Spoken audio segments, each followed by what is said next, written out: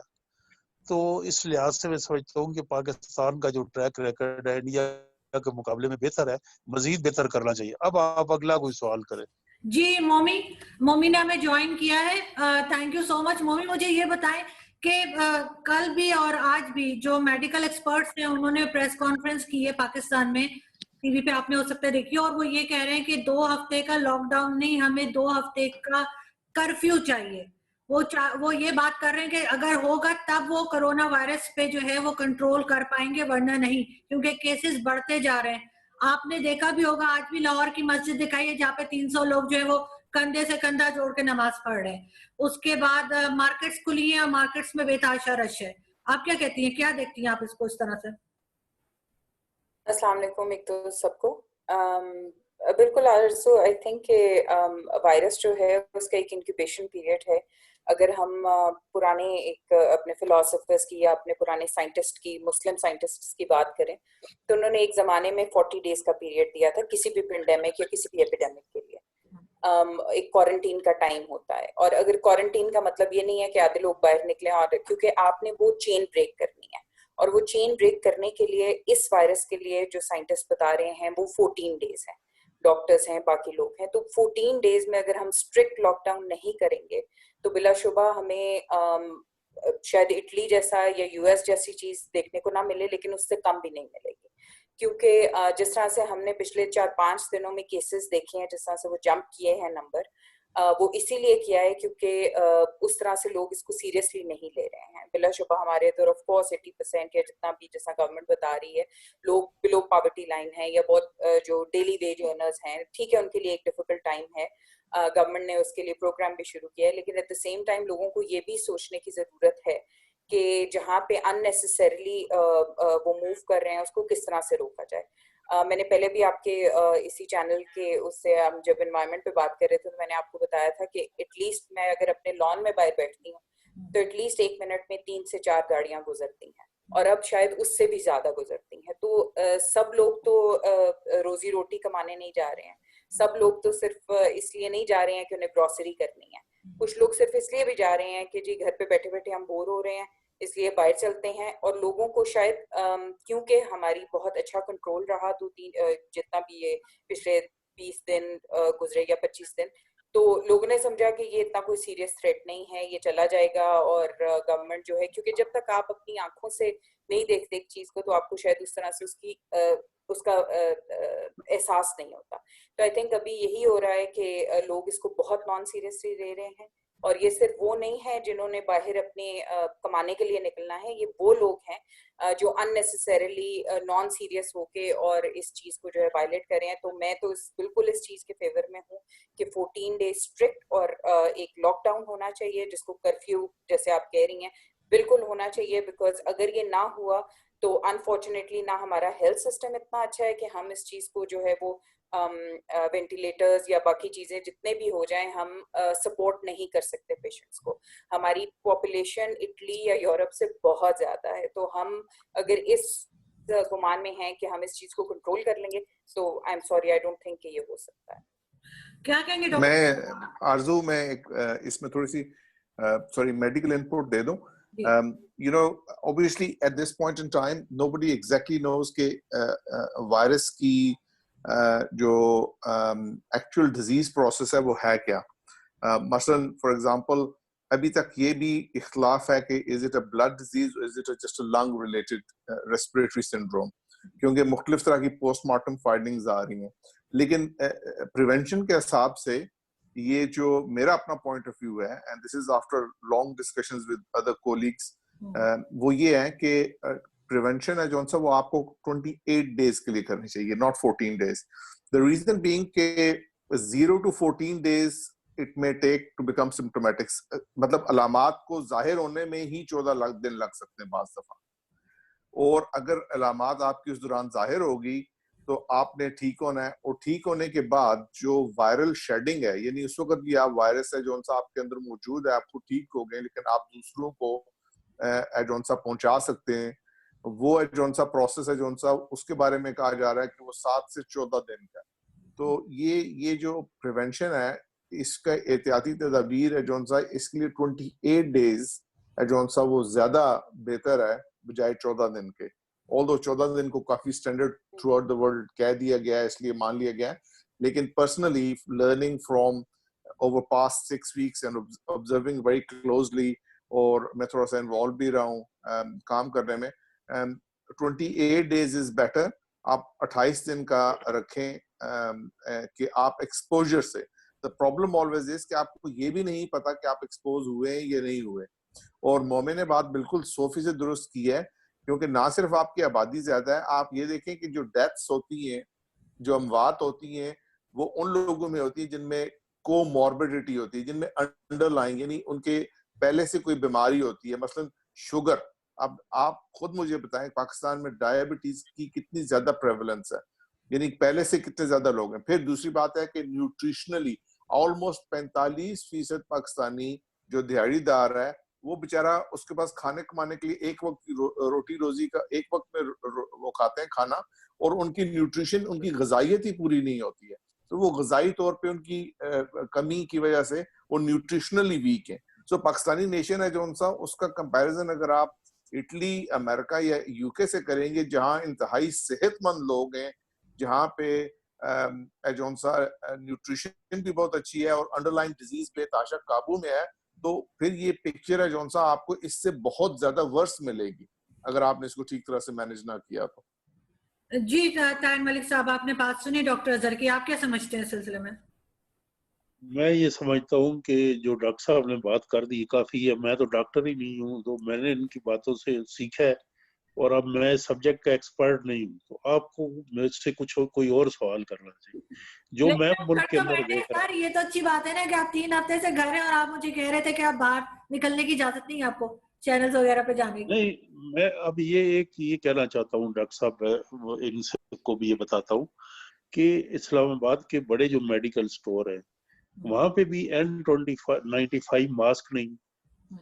اور دوسری بات یہ ہے کہ جو جہاں پہ کئی ہیں تو وہ اس کی پرائس 750-800 روپے مانگ رہے, اور رنگ رنگ کے سینیٹائزرز ہیں جنہیں شک پڑتا ہے کہ یہ بعض کو ہاتھ پہ لگانے سے بڑی جلن سی بھی ہوتی ہے, گھٹیا.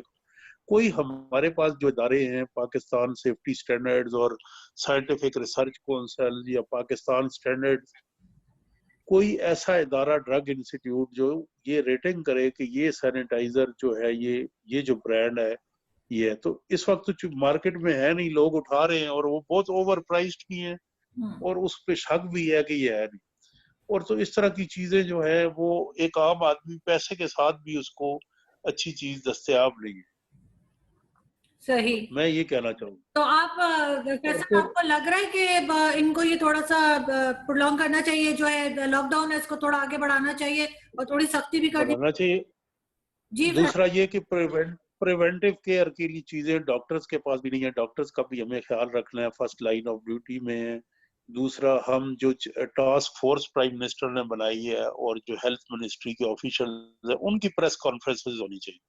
اب فیڈرل گورنمنٹ اور سندھ گورنمنٹ کے جو ترجمان ہیں, جو پوائنٹ سکورنگ کرتے ہیں, شام کو ٹاک شو میں بھی لڑتے ہیں, دن کو ان کی پریس فردوس عاشق عوان یا شہباز گل یا سندھ کے جو ہوگے یا نون لیگ کے ہوگے. اس کے علاوہ ہمیں دیکھیں یہ ایک میڈیکل ایشو ہے, اس کے اندر ڈاکٹر صاحب نے اب بات کی ہے, وہ ہمیں سمجھ آئی ہے, ہم نے اسے چیزیں پتہ چل انلائٹن کیا. تو ہم دنیا سے مخالف سمت میں چل رہے ہیں. کیا یورپ امریکہ نے 7 پادری بٹھائے, ہم ساتھ ایک تو مولوی بٹھا لیتے, ڈاکٹر نہیں, اور پھر اب وہ مولوی ہمیں کہتا ہے کہ تمہارے اعمال ایسے ہیں, آرزو نے دوپٹہ نہیں کیا جس کی وجہ سے یہ, اور یہ ہاف سلیو اس فلاں خاتون نے پہنا ہے تو یہ آ گیا. تو ہم دنیا سے مخالف سمت پہ جا رہے ہیں, اور جس سے حکومت کی اپیل پہ 2.5 ارب روپے جمع ہو گئے, جس عالم دین کی دعا پہ حکومت کی, اس کو بے شرم اور بے حیا عوام کو کہہ رہے.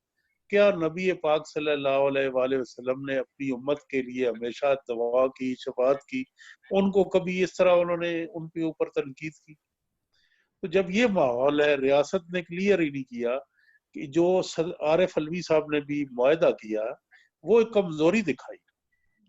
سعودی عرب اور ایران کی مثال ہمارے سامنے ہے, انہوں نے ایک تھرڈ آپشن مولویوں کے ساتھ یہ ہوگا وہ ہوگا. عارف علوی صاحب میڈیکل ڈاکٹر بھی ہیں, کراچی کی اچھی فیملی سے ہیں,